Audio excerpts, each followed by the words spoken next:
Hello, welcome back to our channel. ഇന്ന് നമ്മൾ പഠിക്കാൻ പോകുന്നത് ഇംഗ്ലീഷിൽ എങ്ങനെയാണ് സെന്റൻസുകൾ നിർമ്മിക്കുക എന്നാണ്. ഈ സെന്റൻസ് എന്ന് പറഞ്ഞാൽ എന്താ ശരിക്കും? അതിനൊരു ഡെഫിനിഷൻ ഉണ്ട്, ഞാൻ പറഞ്ഞുതരാം. A group of words that makes complete sense. അതായത് എന്താ ഉദ്ദേശിച്ചേ? ഈ സെന്റൻസ് എന്ന് പറഞ്ഞാൽ ഒരു കൂട്ടം വാക്കുകളാണ്. അപ്പോൾ വെറുതെ കുറേ വാക്കുകൾ കൂട്ടിച്ചേർത്ത് വെച്ചാൽ അതൊരു സെന്റൻസ് ആവോ? ഒരിക്കലും ഇല്ല. പകരം എന്താ വേണ്ടത്? ആ വാക്കുകളൊക്കെ കൂടി കൂട്ടിച്ചേർത്ത് കഴിഞ്ഞാൽ നമുക്ക് പൂർണ്ണമായിട്ടുള്ള ഒരു അർത്ഥം കിട്ടണം. അത്തരത്തിൽ പൂർണ്ണമായിട്ടൊരു അർത്ഥം കിട്ടുന്ന രീതിയിൽ ഈ വാക്കുകളൊക്കെ കൂട്ടിച്ചേർത്താൽ മാത്രമേ നമുക്കതിനെ സെന്റൻസ് എന്ന് വിളിക്കാൻ പറ്റുള്ളൂ. ഇനി നമുക്ക് ഇംഗ്ലീഷിലെ ഏതൊരു സെന്റൻസും കൺസിഡർ ചെയ്താൽ അതിൽ മെയിനായിട്ട് 3 പാർട്ടാണ് വരുന്നത്: സബ്ജക്റ്റ്, വെർബ്, ഒബ്ജക്റ്റ്. അപ്പോൾ എന്താണ് ഈ സബ്ജക്റ്റും വെർബും ഒബ്ജക്റ്റും ഒക്കെ? സബ്ജക്റ്റ് എന്ന് പറഞ്ഞാൽ പ്രവൃത്തി ചെയ്യുന്ന ആളാണ്. അപ്പോൾ വെർബ് എന്ന് പറഞ്ഞാൽ എന്താണ് പ്രവൃത്തി എന്നുള്ളതാണ്. ഒബ്ജക്റ്റ് എന്താണ്? ആ പ്രവൃത്തിയുടെ ഒരു ഫലം ഉണ്ടാവല്ലോ, അത് ആരിലാണോ അല്ലെങ്കിൽ എന്തിലാണോ കിട്ടുന്നത്, അതാണ് ഒബ്ജക്റ്റ്. ഉദാഹരണം നോക്കുമ്പോൾ ഒന്നുകൂടെ ക്ലിയർ ആവും.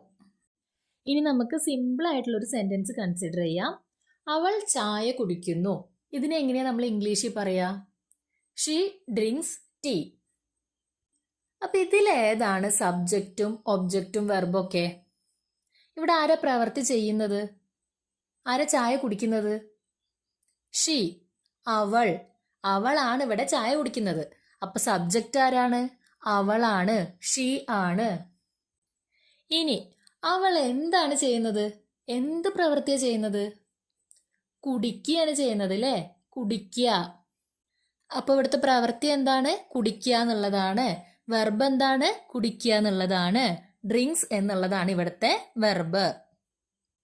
ഇനി അവൾ എന്താണ് കുടിക്കുന്നത്?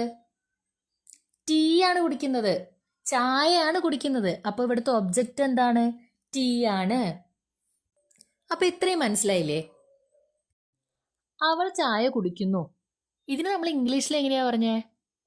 She drinks tea. അങ്ങനെയല്ലേ പറഞ്ഞത്?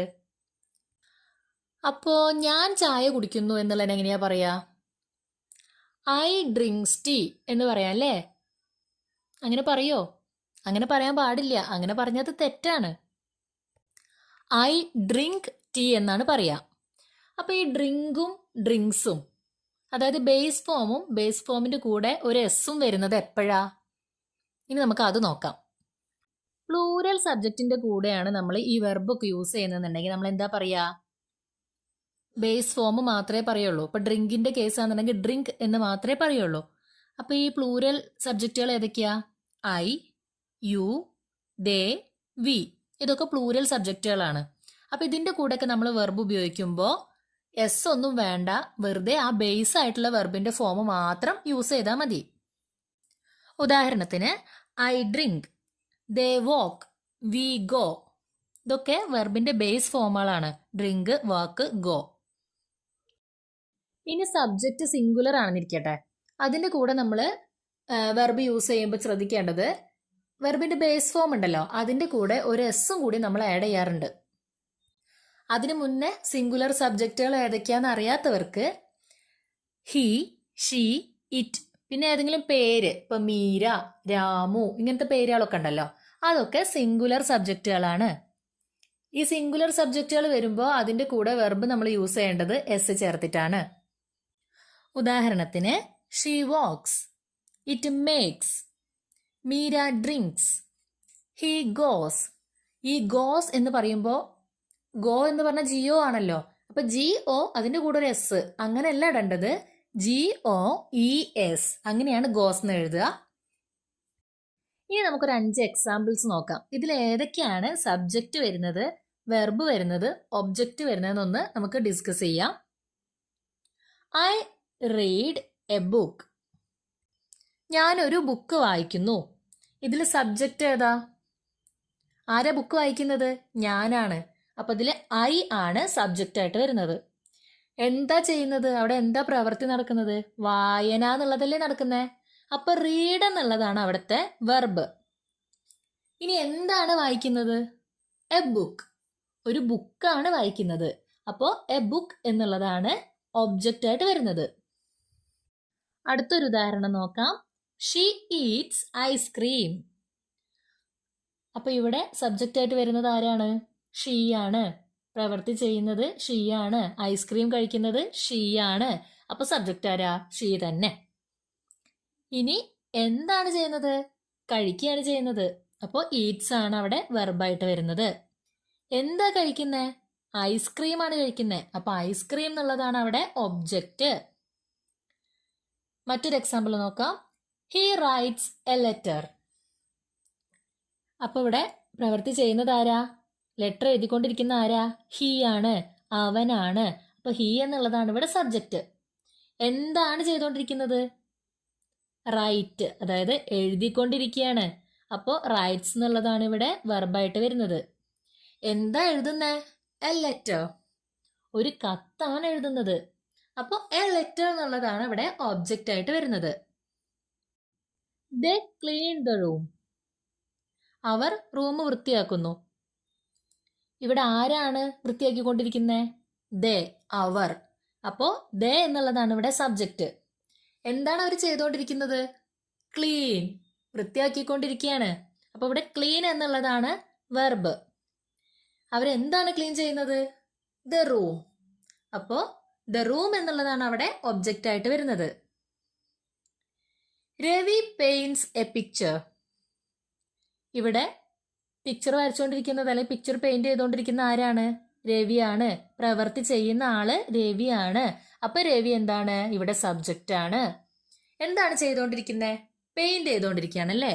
അപ്പോൾ പെയിന്റ്സ് എന്ന് വരുന്നതാണ് ഇവിടെ വെർബ്. എന്താണ് പെയിന്റ് ചെയ്തുകൊണ്ടിരിക്കുന്നത്? എ പിക്ചർ, ഒരു പിക്ചർ ആണ് പെയിന്റ് ചെയ്തുകൊണ്ടിരിക്കുന്നത്.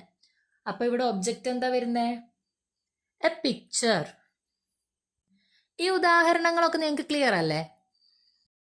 അപ്പോൾ ഇനി നമുക്കൊരു പ്രാക്ടീസ് സെഷൻ കൂടി ഉണ്ട്. ഒരു 10 സെന്റൻസിൽ ഫിൽ ഇൻ ദ ബ്ലാങ്ക്സ് എന്ന രീതിയിൽ ഞാൻ തരും. അവിടെ വെർബിന്റെ ഏത് ഫോമാണ് യൂസ് ചെയ്യേണ്ടത് എന്നുള്ളത് നിങ്ങളൊന്ന് മനസ്സിലാക്കി ചെയ്യാം. പിന്നെ ഒരു കാര്യം, കറക്കി കുത്തിയിട്ട് ഫില്ല് ചെയ്യാൻ നിൽക്കരുത്. സിംഗുലർ സബ്ജക്റ്റ് ഏതാണ്, പ്ലൂരൽ സബ്ജക്റ്റ് ഏതാണ്, സിംഗുലറിന്റെ കൂടെ ഏത് ഫോമിലുള്ള വെർബാണ് വരിക, പ്ലൂരലിന്റെ കൂടെ ഏത് ഫോമിലുള്ള വെർബാണ് വരിക, ഇതൊക്കെ നന്നായിട്ട് മനസ്സിലാക്കിയിട്ട് തന്നെ ചെയ്യണേ. അപ്പോഴേ പിന്നെ ഈ പ്രാക്ടീസ് സെഷൻ കൊണ്ടൊരു കാര്യമുള്ളൂ.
ഓക്കെ, അപ്പോൾ ഈ 10 ക്വസ്റ്റ്യൻസിൽ നിങ്ങൾ എത്രണ്ണം കറക്റ്റായിട്ട് അറ്റൻഡ് ചെയ്തു?